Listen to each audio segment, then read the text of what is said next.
This video was brought to you by a better planner, Kempower, Maxus Bil, Stormberg and Bilkomponenter. Yo, what's up? We're now in front of the house and 3 years ago I made a video about a Maxus e-Delivery 3. I did some range test, some noise test, some charging test, and here I had a car. This is the exact same car I tested 3 years ago, and since then it has been, I wouldn't say used, it has been abused, and it has over 60,000 kilometers. But let me show you now. Yeah, back then it had some stickers. You can see on the license plate, it is the same car. Front, some stone chip there, okay. But I don't know if you can see it, but it has plenty of dents that came from the inside. Yeah, sorry, it's a bit wet now, but Maxus, he rented it out to a company that used it for transporting those scooters, sparkcycle. Those electric scooters, they toss them in here like meat, and they use them to recharge those. Yeah, you were making money. They were a juicer. They just picked up those electric scooters, tossed them in here, went somewhere, and then charge them up and then place them in order. There's, if you Google on YouTube about lime juicers or something, there'll be plenty of videos how these people operate. Fortunately, they actually did for us though, or for this case, they did it emission-free. Many people tend to use fossil vans for this case, but yeah, what about on this side? Holy, what did they do? Huh? Did freaking Wolverine try to attack the car or some shit? Okay, and oh, holy damn. Okay, look. Okay, just happened to be some tires in here. Wait, I recognize those. That's a freaking Fiat 500 tire. Shit. Yeah, so Maxus used this car as storage. Like, well, I need to. Let's open the back here. Holy crap. Like, what the heck, man? This is what happens when you rent out the car to Eastern European people. I'm just kidding. Okay, I'm just kidding. Like, what the heck did they do here? What happened here? Huh? Like, what the heck? This is proper abusement. Proper abusement. Holy sh... Huh? I guess Maxus, he can't care about all his cars. He owns so many cars. There's a dent here, plenty of dents on the side here. Wow. Okay, whatever. So the car has done the abusement. Oh shit. Okay, let me just. I need to contribute. Oh shit. But okay. So I just want to know. Did they fast charge a lot, or did they slow charge? Yeah, here you see the interior is quite sparse. Well, freaking dents on the inside. Well, how the heck can you dent steel? This is Chinese steel. Ugh. Okay, in here, man, this car. Oh, holy crap! I'm back in Maxus. Wait, first of all,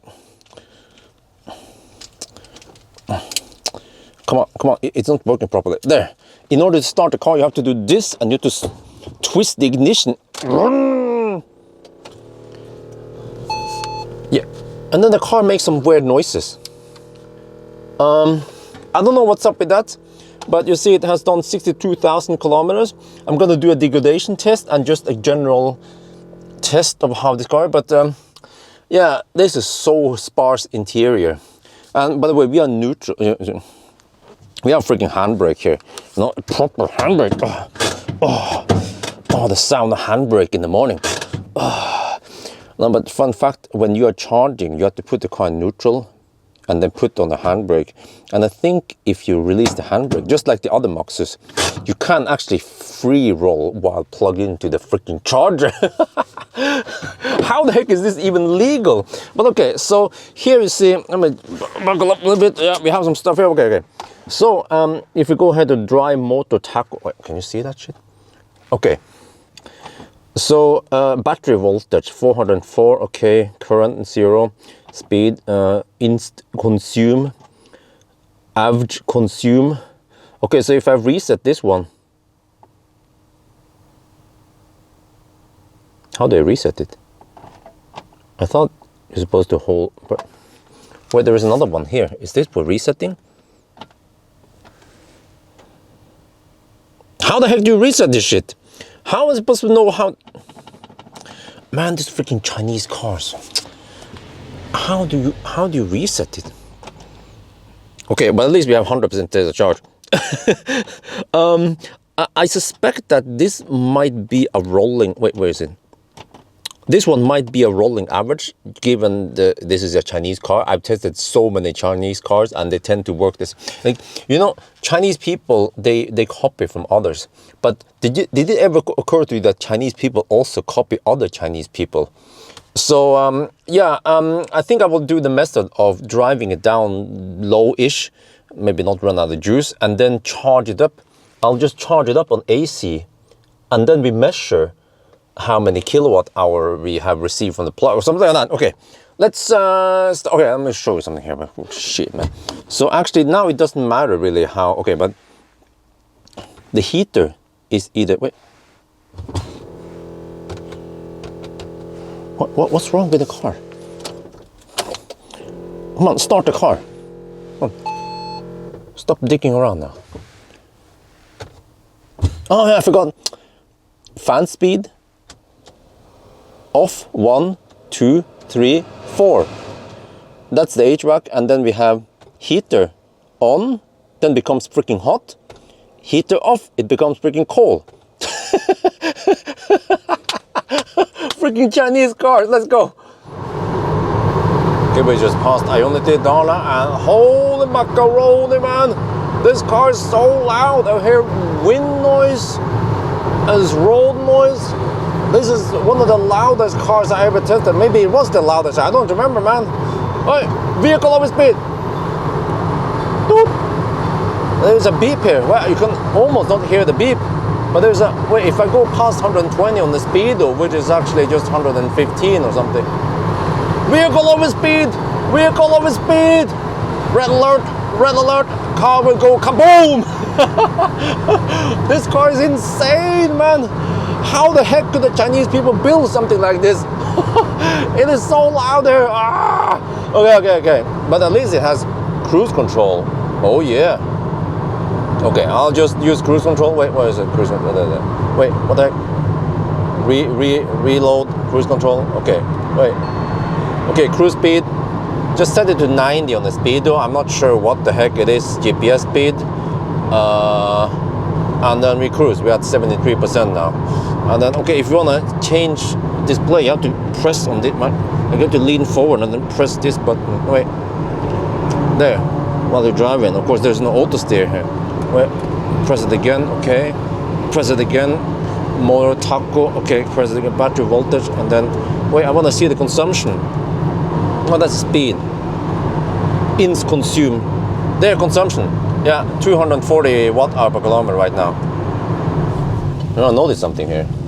This car is front-wheel drive, and then if I try to accelerate, it's a little bit hard. Then the wheel spins. Okay, I'm gonna go back. I want to go check the weight of the car, because if you can have weight in the back, and this is front-wheel drive, then with cargo, the weight balance might be a bit bad, and then you get less tire pressure on the front wheel. I wonder how that will be in winter. Okay, let's go back to the scale. Okay, front axle 1060. Okay, the whole car 2000. Oh, that's not too bad. Wait, if it was 1060 front axle, rear axle. Oh, rear axle is in 1000. Okay, that's not too bad. Oh, okay, but still. Okay, let me just show you here. So the problem is that I notice is that if I was in an intersection, just standing still, and then check that, okay, it's clear, let's go. Right, now when I want to demonstrate, it doesn't happen, of course. I kept spinning all the time. Maybe over here the grip is slightly better. Okay, the demo effect, of course. Let me try to find another patch. If it was a little bit wetter, like here maybe, okay.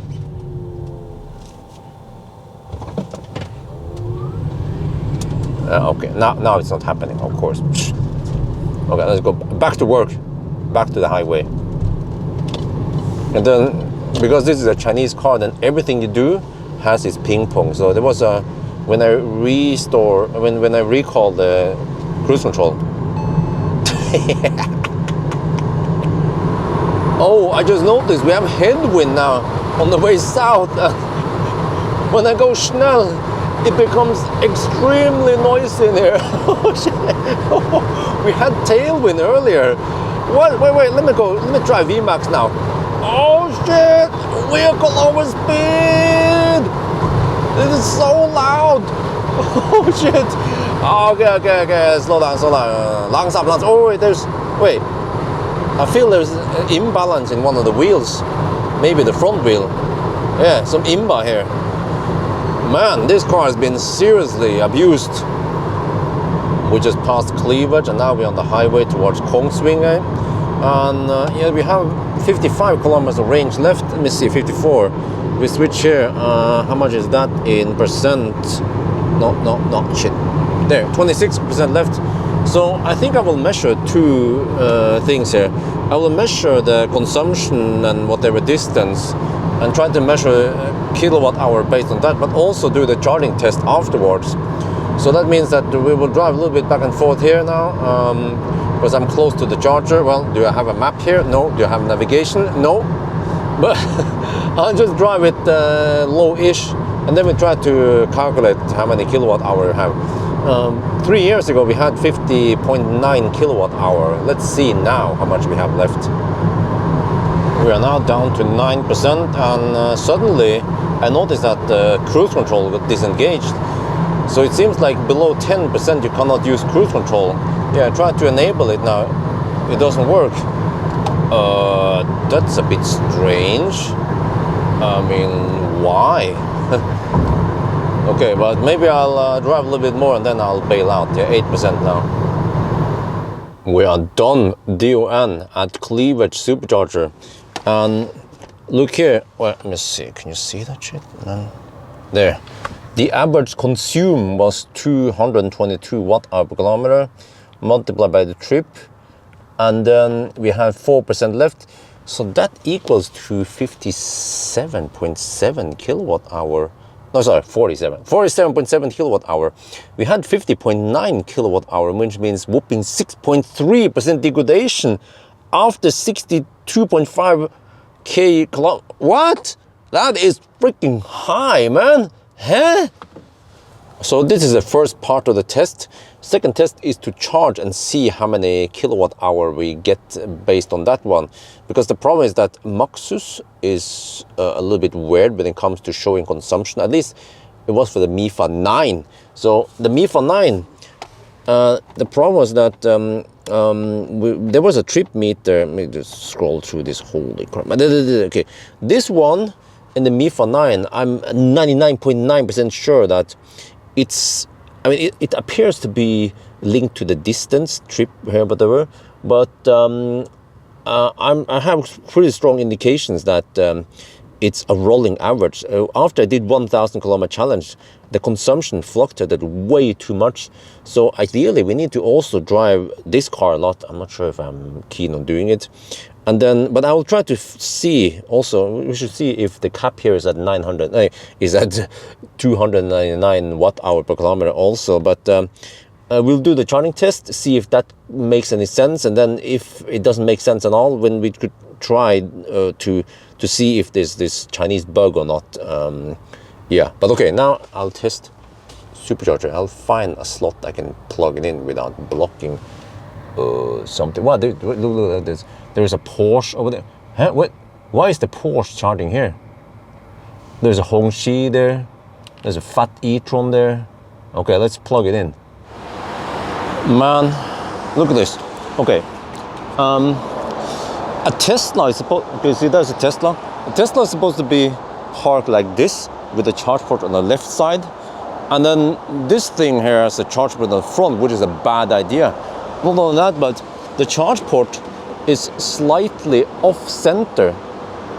So on a V3 and also V2, it becomes quite cumbersome. I mean, I tried to park close-ish. If I go further forward, that will actually be worse, because then, yeah, whatever. We need V4. Look at the way I park now. And by the way, yeah, you know, when I made that video, there was Garden one, the V4. Many people ask, hey, why didn't you go nose in? Why didn't you go the other way around? No, the whole point was that I chose that slot because of the camera position. It was easier to place the camera, so you don't have big ass V4 stalls blocking parts of the view. But the whole point is that in a situation like this where you have plenty of cars, then you must try to stay within the lines, because there aren't other options. You know, your idea was, why don't you go that way? Well, if there was a car there, you couldn't use this space, so you have to only use this space here. That was my point. But okay, V4 will solve everything. Yeah, 28% and 46 kilowatt. Yeah, this is normal. It was actually charging this slow also 3 years ago. All right, we're back home. We have 5% battery left. I'm going to plug in now and charge the 100%. And then we measure how much we pull from the plug, and then we have to deduct. Yeah, I usually deduct 10%, some charging loss and some discharging loss. All right, new day, new possibilities. The car has been fully charged. Okay, so I'm going to check out now. There is no indication that it's finished here, but I saw on Easy that it has finished. Okay, so you completed. Click on view session. You see that we output 53.9 kilowatt hour, and from 95 to 100%. If you do the math and then deduct 10% charging loss, discharging loss, that's 51.1 kilowatt hour. It could seem like we have no degradation in this battery. Okay, so I'm not sure about this result. I also, I'm a little bit unsure if the trip meter shows correctly, because this is a Maxus after all. The MIFA 9 has some weird features, confusing trip meter. So let's take it on a spin again and retest it. You see we are 100%, and now the trip meter is 260.5 kilometers. And if you cycle through the values here, you see that consumption is 226 watt-hour per kilometer. So what I'm going to do now is that, okay, yesterday I drove mostly at 90 kilometers per hour on the test. We're going to do again, but drive faster on the motorway. And we will not reset the trip, we will not reset this one. So we just calculate how many kilowatt hour this is, and then we drive another cycle, and then we see what the numbers tells us, if it makes any sense or not. We are now at Skedsmokorset, and yeah, this is quite interesting, and just as I suspected. You see, the consumption has gone up quite a lot, and we have driven only 15.6 kilometers. Yeah, if you look at this trip now versus earlier. So this means that if this was based on this distance, we would have spent around 69 kilowatt hour now since we started the test yesterday. This means that most likely now, I'm 99.9% sure that this trip meter is not based on the distance. It's based on a rolling average, which is just like the other Maxus, yeah, the Maxus MIFA 9, and also most other Chinese cars. We can now turn back and drive slowly back downhill, and we will see how much this fluctuates then. Okay, look, we drove now down the hill from Skedsmokorset, just a couple of kilometers, and you see that the consumption suddenly dropped to 242 watt-hour per kilometer. This fluctuates way too fast if it was that distance. So I'm guessing it must be maybe 50 or 100 kilometer interval it uses, or the last 50 or 100 kilometers. We are now at Økern, back in the city, and yes, as expected, consumption is 216 again. But this means that the measurement I did 3 years ago is incorrect. Back then, I didn't have that much experience with Chinese cars, and I didn't know how to interpret the data in the instrument cluster here. And yeah, but then, okay, but what we can do, we can look at the charging session we had 3 years ago at Ioniq. So that one we gained 41.9 kilowatt hour. That was from 10 to 90%. And then on DC charging, we can deduct roughly 5% or losses. And that becomes 49.8 kilowatt hours. So it still doesn't make any sense, because based on the charging test today, we're supposed to get 51.1 kilowatt hour. So actually, this is quite hard, because since we don't have an accurate trip meter and consumption data, then I cannot measure accurately how it is. So this is actually a failed test. I cannot figure out how much degradation we have. One way that could have worked is that, yeah, if we went to the same Ioniq charger, or actually whatever, but for example, a Ioniq charger, and then charge from 10 to 90%, we can then look at how many kilowatt hour we input, or how many kilowatt hour we got from the charger, and then we can try to estimate the degradation. But I think the problem, or I mean, the purpose of this video is to show you that some Chinese cars are freaking buggy and hard to understand. And also this means that many other people who tested this car, they might not have the correct consumption numbers. When I Google about the Maxus e-Delivery, I was looking for some specs. Elbilforeningen tested it, and the headline was that, oh, this is a very efficient van. Well, is it efficient? Because if they did a test cycle where they, for example, went uphill a little bit in the beginning, and then towards the end they went downhill, then yeah, it would appear as it would be quite efficient. And if it was another way around, if the test cycle went downhill first and then towards the end it went uphill, then it would appear to be quite thirsty. So, you know, I think the takeaway from this test is that you have to ABC always be critical to what you see on display on any car, really, not on it, but especially Chinese cars, but also other cars might have stuff that doesn't make any sense. For example, you guys remember the Toyota BZ4X? That one appeared to be quite thirsty because for some reason Toyota decided to show you consumption numbers including charging loss, which is not like the rest of the car industry does. And then they changed it to show what the other manufacturers did. And then, okay, then it turns out that the BZ4X was not that thirsty after all. So yeah, I think that's it. No conclusion of the degradation, but probably not too interesting anyway. Now you guys have seen how beaten down a van can be when you rent it out. So that's going to be it for now. I hope you guys enjoyed this video. As always, thank you for watching and talk to you later. And by the way, you can of course rent this car. Just ask Maxus and you can rent it. It's probably cheap. Okay, bye-bye.